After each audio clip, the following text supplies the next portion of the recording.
Hello student. मैं उषा यादव आप सभी बच्चों का आज की क्लास में हार्दिक स्वागत करती हूँ। बच्चों, आज की जो हमारी क्लास है वो हिस्ट्री का है, जिसमें हम लोगों ने हिस्ट्री में सेकेंड चैप्टर स्टार्ट किया था, यूरोप और भारत, जिसमें से अभी तक जो है हम लोगों ने पुनर्जागरण किसे कहते ये देखा, हम लोगों ने पुनर्जागरण युग देखा, और उसमें जो है हम लोगों ने भौगोलिक क्रांति और धार्मिक परिवर्तन, ठीक है, और भौगोलिक खोज और धार्मिक परिवर्तन यहाँ तक का हम लोगों ने देखा था। यूरोप में जो है किस प्रकार से जो है भौगोलिक खोज करने की आवश्यकता पड़ी और किस प्रकार से धार्मिक क्रांति हुई, मतलब किस प्रकार से धार्मिक परिवर्तन हुए, और जो है पुनर्जागरण युग में जो है कौन कौन सी चीजों में जो है परिवर्तन हुआ, ये हम लोग देखे थे। जो कि हम लोग जो है आधुनिक भारत का इतिहास 8वीं की क्लास में पढ़ रहे हैं, तो जिसके लिए मैंने आपको बताया था कि इस चैप्टर में जो है हम लोग जो है आधुनिक भारत के इतिहास का अध्ययन करने के लिए जो हमें यूरोप में घटित जो भी घटनाएं थी उनका भी अध्ययन करना हमारे लिए अति आवश्यक हो जाता है। ठीक है, तो उसी को ही जो हम लोग इस चैप्टर में पढ़ रहे थे, जिसमें हम लोगों ने अभी तक भौगोलिक खोज, धार्मिक परिवर्तन और पुनर्जागरण युग, ये 3 जो है टॉपिक देखे थे। अब जो हमारा चौथा जो पॉइंट आएगा वो है हमारा यूरोप में वैचारिक क्रांति। ठीक है, यूरोप में वैचारिक क्रांति मतलब उनकी विचारधारा, उनकी क्या विचारों में क्या परिवर्तन हुए उसके बारे में, कि क्या उनके विचारों में परिवर्तन हुआ, वो अपने लोगों ने जो भी मतलब घटना, जो भी उनके रीति रिवाज या जो भी जो पहले से जो नियम कानून बनाए गए होंगे उसमें लोगों ने अपने विचार किस प्रकार से जो है अपने विचारों में परिवर्तन किया, उसे ही हम लोग यहाँ पे देखेंगे कि यूरोप में जो है जब पुनर्जागरण युग चालू हुआ, जब पुनर्जागरण जब में जो है प्रारंभ हुआ, तब जो है यूरोप में जो है क्या हो गया, लोगों में जो है वैचारिक क्रांति का निर्माण हुआ, जिसके कारण जो है उनके अंदर जो अज्ञानता और अश्रद्धा थी उनका वो जो है समाज से जो है मुक्त हो गया। मतलब अज्ञानता और अंधश्रद्धा, मतलब जैसे अज्ञानता मतलब लोग अनपढ़ थे जिनको कुछ समझ में नहीं आता है कि क्या करना, जो पढ़े लिखे नहीं रहते लोग उनको बेवकूफ बना देते थे, और जो लोगों का धार्मिक मतलब धर्म पर ही जो डिपेंड था कि जो ऊंचे कास्ट के लोग जो थे जिसका बोलबाला रहता था धर्म पे, वही जो है अपनी लोगों को मतलब बहलाते फुसलाते थे वो। और अंधश्रद्धा मतलब जैसे कि आप लोगों को मैंने इसके पहले वाले में बताया था धार्मिक क्रांति में, कि जो चर्च का, कैथलिक लोग का जो चर्च था उसमें जो है लोगों को मतलब गुमराह करते थे कि अगर आपको स्वर्ग में अपना स्थान चाहिए तो पहले से आपको यहाँ रजिस्ट्रेशन कराना होगा, या आदि ये सारी बातें जो है, या कि हाँ ये रूढ़ी है, ये परंपरा, अगर आप ऐसा नहीं करेंगे तो आपके साथ ऐसा हो जाएगा, ये सारी जो अंधश्रद्धा थी। ठीक है, तो उसी पे जो है समाज जो है उससे मुक्त होने लगा था, और जो भी उधर पे रूढ़ियां थी या मान्यताएं थी उन पे जो भी घटना या घटी जो घटनाएं थी उसका जो वैज्ञानिक रूप से और जो है विश्लेषणात्मक दृष्टि से देखने लगा, मतलब उसको विश्लेषण किया गया कि ऐसा क्यों हो रहा, क्या सचमुच ऐसा होता है वो, और उसको वैज्ञानिक दृष्टि से देखने लगे, जिसके कारण जो है यूरोप में जो है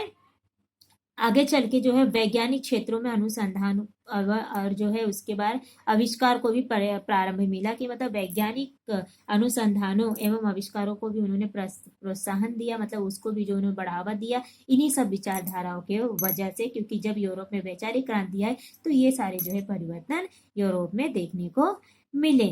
ठीक है, जैसे कि आप देखेंगे पुनर्जागरण युग में जो परिवर्तन आए उनके फलस्वरूप यूरोप की यात्रा मध्य युग से आधुनिक युग की ओर प्रारंभ हुई। ठीक है, मतलब वो जब यूरोप में पुनर्जागरण युग का में जो है परिवर्तन हुआ, जब यूरोप में जो है पुनर्जागरण युग प्रारंभ हुआ, मतलब जब हुआ तब जो है यूरोप की जो यात्रा है, मतलब जो यूरोप में जो परिवर्तन आया वो मध्य युग से जो आधुनिक युग की ओर जो है प्रारंभ हो रहा है। इसी कालखंड में यूरोप में वैचारिक क्रांति, मतलब यही कालखंड जब मध्य युग से लोग आधुनिक युग की ओर परिवर्तन होने लगा पुनर्जागरण युग में, तभी जो है इसी कालखंड में जो है यूरोप में वैचारिक क्रांति का जो है आरंभ है। लोगों को अपने विचार विमर्श करने, उस पर तर्क वितर्क करने पर भी जो यहाँ पे प्रारंभ किया, इसे ही हम लोग वैचारिक क्रांति कहते हैं। पूर्ववर्ती अज्ञान और अंधश्रद्धा में जो समाज मुक्त होने लगा, मतलब पूर्ववर्ती, जैसे मैंने आपको इसके पहले ही बताया था कि पूर्वत में जब वो राजा मारा, तभी से जो लोगों में जो अज्ञानता का जो है निर्माण, अज्ञानता जो है नष्ट हो गई थी लोगों का, ठीक है। और फिर क्या हुआ, जो प्रस्थापित रूढ़ियां और मान्यताओं तथा घटित घटनाओं की ओर जो है वैज्ञानिक और विश्लेषणात्मक दृष्टि से देखने जाने लगा। लोग जो है, जो उनके अंदर जो रूढ़ियां या मान्यता या परंपराएं जो भी थी, उनका जो है उन लोग वैज्ञानिक दृष्टि से देखने, उसका विश्लेषण करने लगे, उसमें तर्क वितर्क करने लगे कि क्या सचमुच ऐसा होगा ही, क्या नहीं करना चाहिए, हमें यह करना चाहिए। लोग जो उस पर अपने विचार रखने लगे, अपने विचार विमर्श करने लगे, लोग जो है उसे समझने लगे इन सब कारणों के वजह से। और इस संग्राम, ठीक है, इस समग्र परिवर्तन को जो है वैचारिक क्रांति, मतलब ये सारी जो परिवर्तन हुए, जैसे कि अज्ञानता नष्ट हो गई, अंधश्रद्धा से जो है लोगों का अंधश्रद्धा नष्ट खत्म हो गई, और जो है रूढ़ी परंपरा मान्यताओं आदि घटनाएं जो थी वो वैज्ञानिक विश्लेषण करके देखने लगे। ये सारी जो घटनाएं घटी है वो जो है वैचारिक क्रांति कहलाती है, क्योंकि लोग उसमें जो है अपने विचारों को रखने लगे, सोचने लगे, और जो है अपने विचार विमर्श करने की वजह से जो इसे वैचारिक क्रांति कहा जाता है। और इस वैचारिक क्रांति द्वारा यूरोप में विज्ञान के क्षेत्र में अनुसंधान एवं आविष्कार को प्रोत्साहन मिलता, मतलब इन्हीं वैचारिक क्रांति की वजह से तो विज्ञान को भी जो है उन लोगों ने महत्व दिया, विज्ञान का भी जो वहाँ पे आविष्कार हुआ, और विज्ञान के क्षेत्रों में जो अनुसंधान का मतलब खोज करने लगे। ठीक है, यहाँ तक आपको समझ में आया। अब आगे देखेंगे कि जैसे ही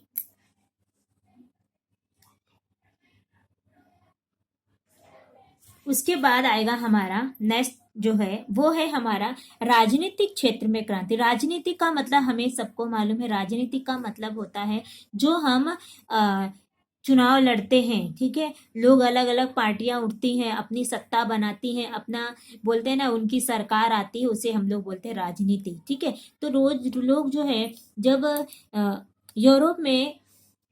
पुनर्जागरण युग का प्रारंभ हुआ, तब जो है वैचारिक क्रांति के बाद जो है राजनीतिक क्षेत्रों में भी जो है कुछ क्रांतियां हुई थी कि लोग जो था, पहले क्या था, राजाओं का अधिकार, राज सत्ता थी, है ना, राज सत्ता बोलते उसको, क्योंकि राजाओं का अधिकार होता था। बाद में इसी क्रांति के वजह से जो है लोकतंत्र का जो है प्रारंभ हुआ, मतलब लोगों के द्वारा जिसको चुना जाएगा वही जो होगा उस देश का नेता कहलाएगा या उस देश का राजा कहलाएगा। ऐसा नहीं कि कोई अपने ताकत के बल पे, पहले जो होता था, जो राजा जितना ताकतवर होता था उसी का ही जो वहां पे सत्ता चलती थी, उसी का ही वहां पे राज चलता था। लेकिन क्या हुआ, इस क्रांति को, इस राज सत्ता को जो है नष्ट किया गया, और जो है लोग जो है इस पे भी है जो है सचेत होने, जागृत हुए, और ये पुनर्जागरण युग, मतलब ये यूरोप में ही जो है ये सबसे पहले प्रारंभ हुआ। तो देखेंगे आधुनिक युग के प्रारंभिक चरणों में यूरोप में अनेक राजनीतिक परिवर्तन, मतलब राजनीतिक परिवर्तन जो है यूरोप में आधुनिक युग के में अधिक होने लगा। 18वीं तथा 19वीं शताब्दी के में कई क्रांतिकारी घटनाएं घटित हुई, मतलब 18 से 19वीं शताब्दी के बीच में जो है क्रांतिकारी जो है बहुत सारे क्रांतिकारी घटनाएं घटी थी। क्रांति का मतलब सबको किसी भी चीज का उल्लंघन करना या किसी चीज से लड़ना, ठीक है। अतः इस युग क्रांतिकारी युग के रूप से जाना, मतलब यह जो युग है इसे जो है क्रांतिकारी रूप में भी जाना जाता है। 18वीं से 19वीं शताब्दी को जो क्रांतिकारी युग के रूप में भी जाना जाता है। यहाँ पे जो है लोग जो एक बहिष्कार करने लगे, ठीक है, कि हमें ये नहीं चाहिए, वो चाहिए, हमें ऐसा नहीं, हमें ऐसा करना चाहिए, हमारा राजा ऐसा होना चाहिए, हमें ये सारी चीजें, इन सभी चीजों को जो है लोग जो है करने लगे। और इस कालखंड में इंग्लैंड में संसदीय लोकतंत्र का विकास है। समझ में आया कि यहाँ पे जब ये इसी कालखंड में जो है इंग्लैंड का जो संसद में जो था, उधर पे लोकतंत्र का विकास हुआ, मतलब लोकतंत्र का मतलब सबको मालूम, लोगों की सत्ता, ठीक है। तो संसद में जैसे हम लोगों ने इसके पहले जो है राजनीति नागरिक शासन हम लोग संसद प्रणाली पढ़े हैं, ठीक है, संसदीय शासन प्रणाली पढ़े, उसमें पता है आपको संसद किसे कहते हैं, ठीक है। तो उधर पे ही जो है, इसमें जो है जब इंग्लैंड का जो संसद था, उसमें जो है लोकतंत्र का विकास हो, मतलब लोगों के शासन, लोकतंत्र का मतलब लोगों के द्वारा जो चलाया जाता है शासन है ना, लोगों के द्वारा चुने गए जो भी शासनकारी उसे बोलते हैं लोकतंत्र। ठीक है, तो लोकतंत्र का इधर विकास हुआ और कैबिनेट प्रणाली के स्वरूप में बदल गया। मतलब यहाँ पे अभी जो है लोकतंत्र जब विकसित हुआ तो वहां पे जो है कैबिनेट प्रणाली के स्वरूप में जो है बदलाव आया। जो उसे कैबिनेट था, किस प्रकार से जो लोकतंत्र होना चाहिए, संसदीय शासन प्रणाली किस प्रकार से होना चाहिए, न्यायपालिका किस प्रकार होना चाहिए, ये सारी चीजें जो इसमें परिवर्तित हुआ। और 1689 ईस्वी के बिल ऑफ राइट्स के कारण राजा के अधिकार संकुचित हुए। संकुचित मतलब नष्ट हो गए। ठीक है, संकुचित मतलब नष्ट हो, उनका अधिकार समाप्त हो गया धीरे धीरे। कौन से? तो यहाँ पे देखेंगे आपकी 1689 ईस्वी के बिल ऑफ, आपको यहाँ से ऑनलाइन सेंटेंस भी आ सकता है कि राजा के अधिकार कौन से सन में संकुचित होगा या किस कारण से संकुचित होगा, ये भी आ सकता है। तो राइट्स के कारण, किसके कारण? बिल ऑफ राइट्स के कारण राजा के अधिकार जो है संकुचित होगा। यहाँ पे वन लाइन सेंटेंस भी आपका बनना और यहाँ पे आपका फिलिंग द ब्लैंक्स भी बनना। ठीक है, और संसद की संप्रभुता स्थापित, मतलब संसद में संप्रभुता स्थापित हो गई। ओके, अब आगे देखेंगे कि जब ये राजनीतिक बदलाव आया संसद में, तो क्या होता है लोकतंत्र में? क्या होता है कि जब लोकतंत्र का विचार आता है तो उसमें जो है एक जो नेता होता है, जो लोकतंत्र के लोगों के द्वारा चुना गया जो पार्टी होगी, वो क्या करेगी, जब भी लोगों के लिए जो भी हितकारी होगी या क्या, उसके लिए वो अपने विचार जो है जाके संसद में, कैबिनेट में रखता है कि लोगों को क्या क्या, मतलब किस, क्या हमारी जनता के लिए अच्छा क्या बुरा है, क्योंकि वो जनता के द्वारा चुने जाते हैं। ठीक है, तो वो जो है अपने विचार जाके सरकार के सामने रखती है, कैबिनेट के सामने रखती है, तब जाके उस पर विचार विमर्श किया जाता है और लोगों के हित में जो है निर्णय किया जाता है। ठीक है, अब देखेंगे हम लोग नेक्स्ट जो पॉइंट है हमारा, अमेरिका का स्वतंत्रता युद्ध। ठीक है, अमेरिका का स्वतंत्रता युद्ध में क्या हुआ कि यूरोप में जो क्रांतिकारी गतिविधियां घटित हुई थी, उनकी पृष्ठभूमि में अमेरिका ने स्वतंत्रता युद्ध का भी विचार करना आवश्यक था। स्वतंत्रता युद्ध मतलब स्वतंत्रता के लिए जो उसने युद्ध किया था अमेरिका ने, उस पर विचार करना बहुत आवश्यक था, क्योंकि यूरोप में जो भी क्रांतिकारी गतिविधियां घटी, जो भी यूरोप में जो भी घटित घटनाएं थी, उस पृष्ठभूमि में अमेरिका ने के जो है स्वतंत्र युद्ध का जो अपना विचार करना प्रारंभ किया। और अमेरिका महाद्वीप की खोज होने के पश्चात यूरोप के देशों का ध्यान इस महाद्वीप की ओर आकर्षित हुआ। अभी क्या हुआ, जब अमेरिका महाद्वीप की खोज की गई, कि अमेरिका जो देश जो है इसका महाद्वीप की जब खोज की गई, तो यूरोप के देश का जो ध्यान था पूरा उसकी ओर आकर्षित हो गया और साम्राज्यवादी यूरोप देशों ने अमेरिका महाद्वीप के विभिन्न प्रदेशों को अपने नियंत्रण में कर वह अपने उपनिवेश स्थापित किए। उपनिवेश स्थापित करने का मतलब है वहां पे अपने अपने जो है व्यापार को उन्होंने यहाँ पे बढ़ाया, क्योंकि जब अमेरिका महाद्वीप की खोज हुई तब उसने क्या किया, उस महाद्वीप में जो है अपने विभिन्न प्रदेशों पे जो है अपना निवेश और अपना उपनिवेश जो वहां पे स्थापित किया। और इंग्लैंड ने उत्तरी अमेरिका के पूर्वी तट पर 13 उपनिवेश स्थापित किए और प्रारंभ में इंग्लैंड का इन उपनिवेशों पर कहने के लिए वर्चस्व था। मतलब क्या है, पहले जो था ये जो उपनिवेश था उसमें जो है इंग्लैंड का सिर्फ कहने के लिए वर्चस्व था, सिर्फ कहा कि इनका वर्चस्व है, इनका अधिकार है, बस यही था, बाकी कुछ भी नहीं था। लेकिन वास्तव में वैसा नहीं था। और परंतु कालांतर में इंग्लैंड की संसद ने अमेरिका के इन उपनिवेशों पर कठोर बंधन और कर लादने प्रारंभ किए। अमेरिका के इन उपनिवेशों में रहने वाले स्वतंत्र प्रिय जनता ने इसका विरोध किया, क्योंकि देखो अमेरिका ने जो है स्वतंत्र, मतलब वो अपने आप को एक स्वतंत्र राज्य के रूप में, देश के रूप में वो माना कहलाता था। तो जब जो है यूरोप की जो देश थे, यूरोपीय देश जब अमेरिका के महाद्वीप के ऊपर अपना उपनिवेश स्थापित करने लगे और इंग्लैंड ने भी जो उत्तरी तट से जो है अमेरिका के पूर्वी तट पर जो है तो उसने क्या किया, जब वो पूर्वी तट पर, उत्तरी अमेरिका के जो पूर्वी तट पर जब जो है उसने अपने 13 जो उसने भी जो अपना उपनिवेश स्थापित किया, और लेकिन जो है इंग्लैंड का जो उपनिवेश था वो खाली कहने के लिए था, उसका वर्चस्व नहीं था। वो क्या किया कि इंग्लैंड की जो संसद ने अमेरिका के जो उपनिवेश को जो है उसने क्या किया, उपनिवेशों पर उसने कठोर बंधन लगाए और उस पे जो कर लादना आरंभ कर दिया। और जब ये कर लगने लगा तो उस कर के कारण जो है अमेरिका में जो भी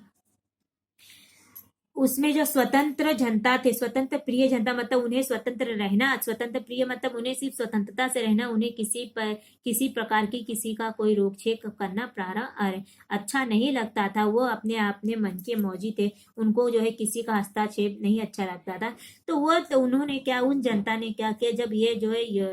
यूरोप ने उनपे कर लादा, उनमें कठोर पर जो है पाबंद लगाया, जिसके कारण जो है उपनिवेश वाले जो लोग थे अमेरिका के, इन उपनिवेश में जो भी लोग रहते थे उन जनता ने इसका विरोध किया, और इंग्लैंड ने उपनिवेशों के विरोध को कुचलने के लिए जो है उपनिवेशों के विरुद्ध जो युद्ध की घोषणा कर दी। अभी देखेंगे कि जब जनता ने उनका विरोध किया तो इंग्लैंड ने क्या किया, जो वो विरोध कर रहे थे इन लोगों के विरुद्ध जो है उसने युद्ध का प्रारंभ किया। और अमेरिका ने इस ये जो उपनिवेशवादियों ने क्या किया, जॉर्ज वाशिंगटन के नेतृत्व में सैन्य का गठन कर प्रतिकार किया, मतलब सैन्य का गठन किया, मतलब यहाँ पे सैन्य का गठन किया और उसके कारण जो है उसका प्रतिकार किया जॉर्ज वाशिंगटन के द्वारा। और जो है अतः उपनिवेशों की सेना की जो है विजय हुई। मतलब क्या हुआ, यहाँ पे जो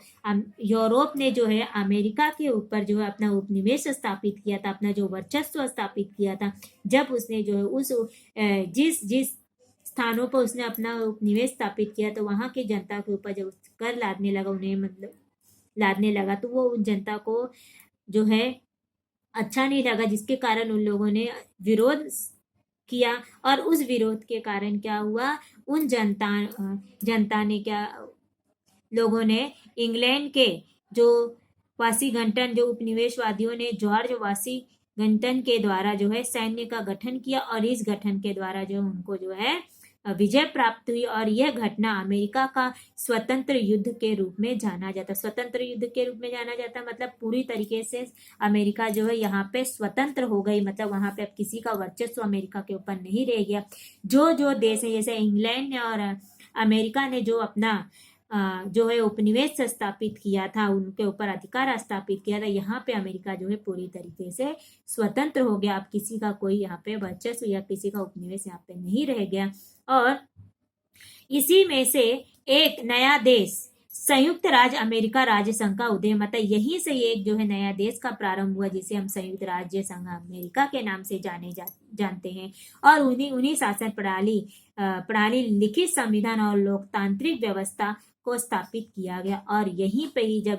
जिससे जो है शासन प्रणाली, लिखित संविधान और लोकतांत्रिक व्यवस्था को स्थापित किया गया, ठीक है, जिसके कारण जो है जब संयुक्त राज्य अमेरिका संघ का उदय हुआ, तो वहीं पे ही जो है क्या हुआ, जो है शासन प्रणाली, लिखित संविधान और लोकतंत्र शासन प्रणाली का जो यहाँ पे स्थापना की गई। ठीक है, आया आप यहाँ तक तो आपको समझ में आ गया होगा कि अमेरिका का स्वतंत्र युद्ध किस प्रकार से हुआ। जो क्या बोलते हैं, इंग्लैंड और जो उपनिवेश यूरोप जो है उनपे उनके जो तटीय पूर्वी तटों के ऊपर जो अपना उपनिवेश स्थापित किए थे, उन्हीं उपनिवेशों के कारण जो है यहाँ पे जब यूरोप था, वो उसने क्या किया, जो उधर पे जहाँ पे उसने अपना उपनिवेश स्थापित किया, तो वहाँ के लोगों पे उसने कर लादने लगा, जिसके कारण उन लोगों को ये पसंद नहीं है, अमेरिकी लोगों को, उपनिवेशी लोगों को, और उन्होंने उसका विरोध किया। इसी विरोध के कारण जो है यूरोप ने जो है उनसे जो युद्ध की घोषणा कर दी, और इस युद्ध की घोषणा में जो है जॉर्ज के नेतृत्व में जो है सैन्य संगठन किया गया, और इस युद्ध में जो है उपनिवेशी लोग जो लोग थे अमेरिका के, उन लोगों को जो है विजय प्राप्त हुए, जिसके कारण जो है